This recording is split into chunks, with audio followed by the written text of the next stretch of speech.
Mae yna nifer o fanteision posib o fod yn ddwyieithog, yn enwedig fel plentyn ifanc.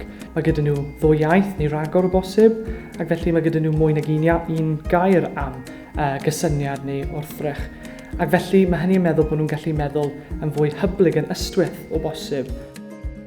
I was attracted to the group because I went to one in Cardiff and we previously moved. I just like the fact we do a bit of singing, a bit of baby yoga, a bit of reading. It's really engaging, and the Welsh, of course. Mae yna lot fawr o gefnogaeth ar gael i rieni, yn enwedig gan mudiad meithrin, a maen nhw'n cynnig, wrth gwrs, amrywiaeth arlwy o weithgareddau, cylchwydd, meithrinfaidd, dydd, heb sôn am yr holl grwpiau tyluno ag ati.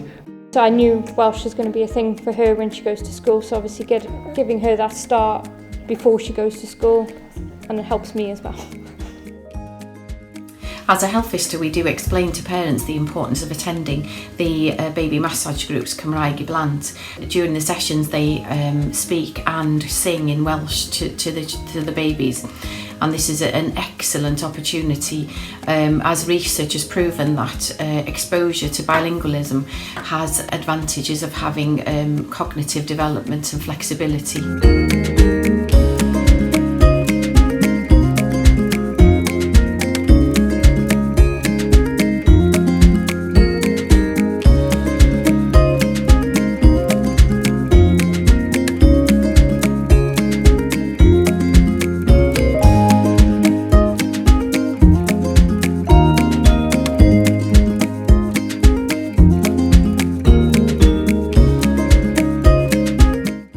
I saw this advertised on Facebook. It just seemed a really nice way to get to learn more about Welsh culture and give Shepherd the chance to sing some songs and meet some people, and it's been lovely.